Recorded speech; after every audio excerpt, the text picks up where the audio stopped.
So you already came last year Yeah. here Yeah. in Deauville with We Are What We Are. Yeah. A very good movie. Thank you very much. So you are back this year. How do you feel to be here? Good, more relaxed. You know, last year was a crazy response to the film, Yes. which was the first time I'd had a reception like that.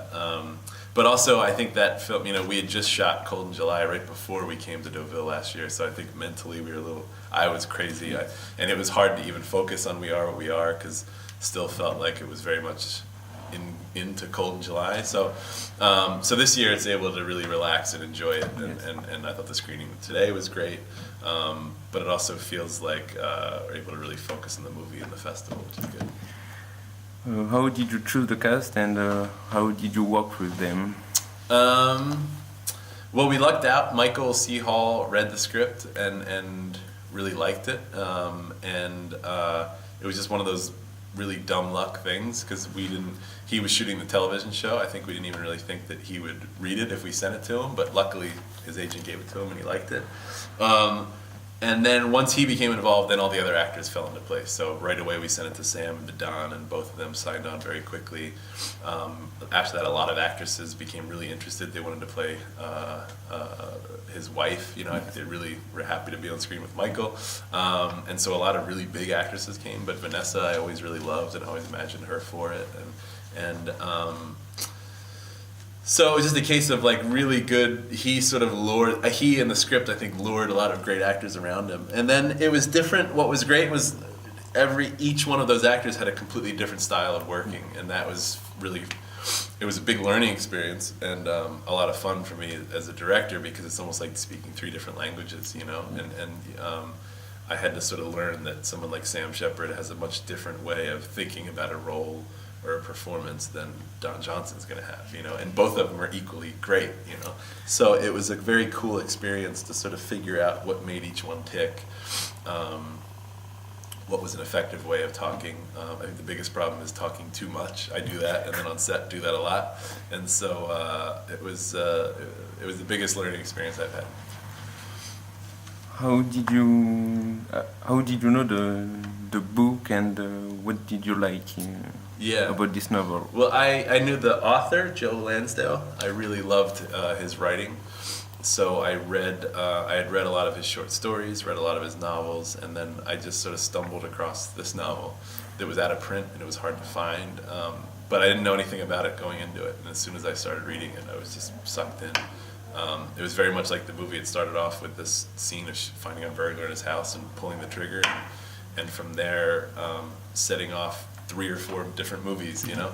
And I love that idea that right when you think you're at the end of the movie, or right when you think you're at the end of the book, you look at it and you're not even halfway done with the book yet. So I just love that sense of like, I felt like I was a kid again, like watching a movie where I had no idea what was going to happen. You work once again with Nick D'Amici. Mm-hmm. What are your relation with him? Yeah, it's now it's just like a very effortless sort of a relationship, because we've done it a couple times now.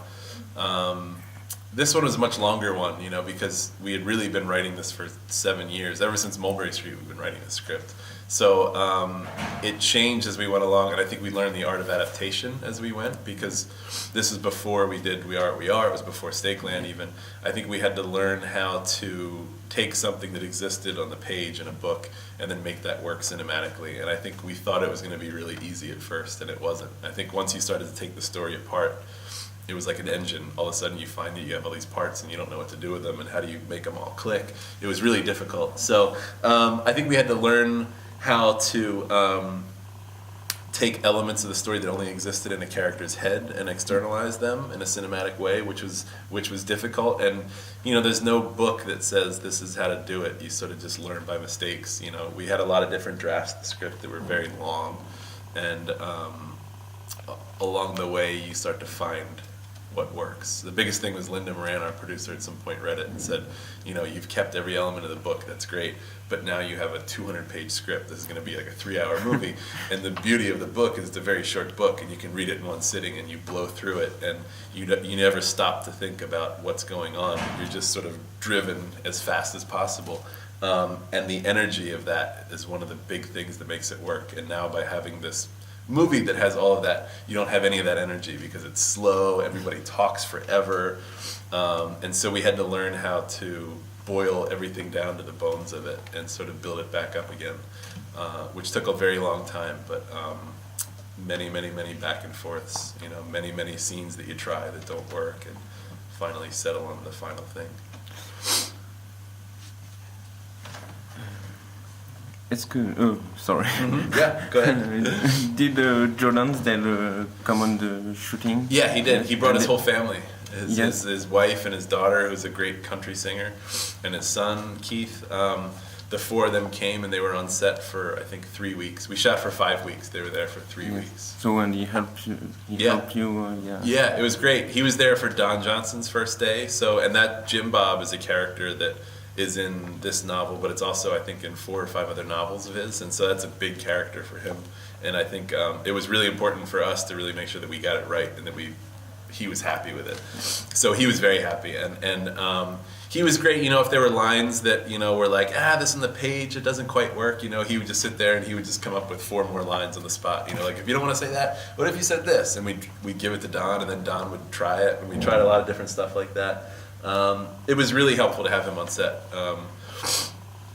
I have a tendency to always want to like pull dialogue out. There's a couple times where I remember trying to tell Michael, like, we should pull this out. This is too obvious. This is too on the nose. So let's try to be subtle about it. And Michael would be like, what are you talking about? I can do this. This totally works. And if it sounds like it's plot, don't worry. I can make it sound like it's a character line. The first time I read an actor say that, I was like, whoa. And then I remember Joe at some point came over. He's like, "What are you guys talking about?" I was like, "This line feels like a plot line to me. It doesn't sound like a character line." And he was like, "You know what? Sometimes you need those in order to make a story work." And I agree with you. Sometimes you do. So it was these little pep talks, and you're like, "Wow, you've been writing novels since before I was born," you know. And I love every single one of them. So I'm going to take advice from you. I read you will adapt Hap and Leonard. Yeah. Can you tell us a little more? Yeah, so we're writing that right now. Well, it's actually done. We're turning in the final draft. We changed like one line of dialogue, and then we turn the final draft in next week, and then we'll find out if they're going to make a show out of it. And we hope they will, and they seem really happy with it, and everyone seems very enthusiastic. So we hope that the decision gets made. But it is it's very much like in the world of Cold in July. It's late 80s, East Texas. It takes place in the same town, and it's 2 guys who are completely broke, and they work in the rose fields, and they make very little money. And it's a black guy and a white guy. There's a guy named Hap who is sort of an ex-hippie, down on his luck white guy, kind of liberal, and his best friend is a gay black guy who served in Vietnam. He's a much more conservative guy. They're 2 completely opposite guys, and they wind up, very much like Michael's character in Cold July, they wind up falling into these very deep, dark crimes, sort of by accident, and they wind up having to solve these crimes.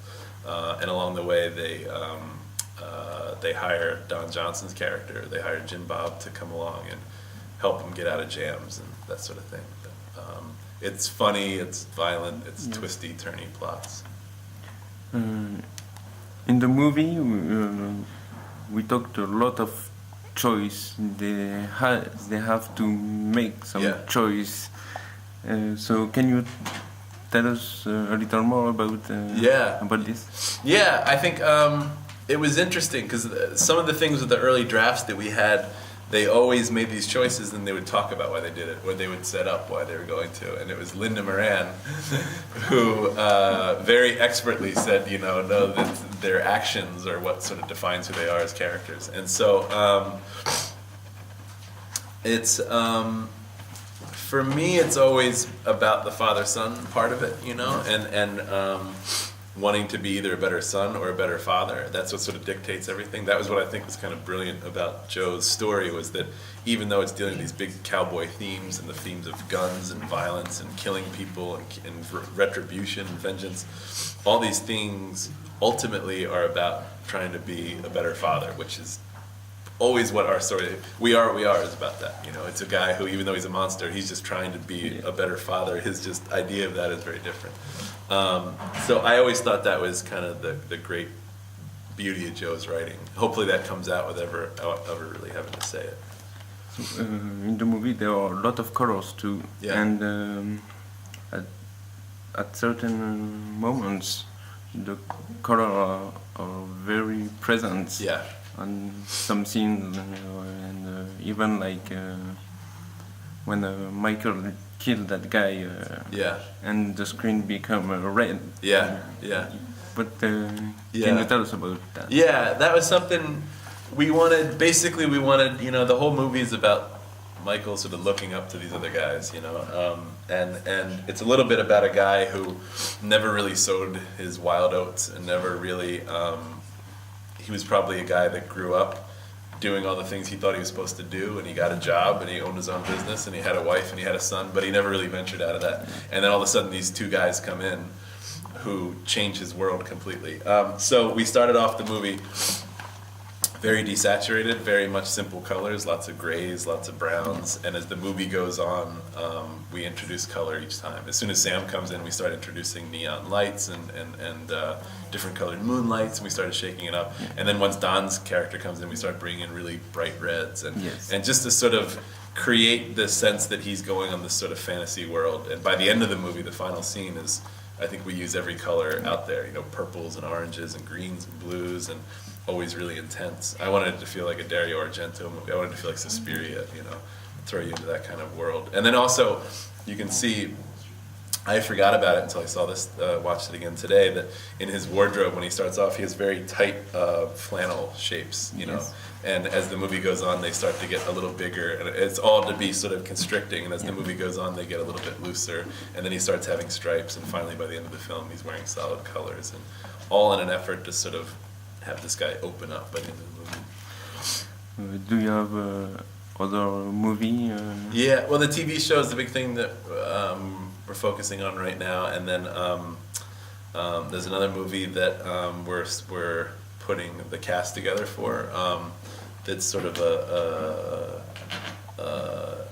a Hitchcock kind of a film. It's present day. Sort of suburban husband-wife story that's very, very dark, very twisted, and so trying to find the perfect husband and wife right now. And then another movie that's more of a sci-fi story, more of a special effects film, and that's a bigger film. And then also trying to put the cast together for that. So whichever one happens first. Thank you very much. Thank you. Thank you very much.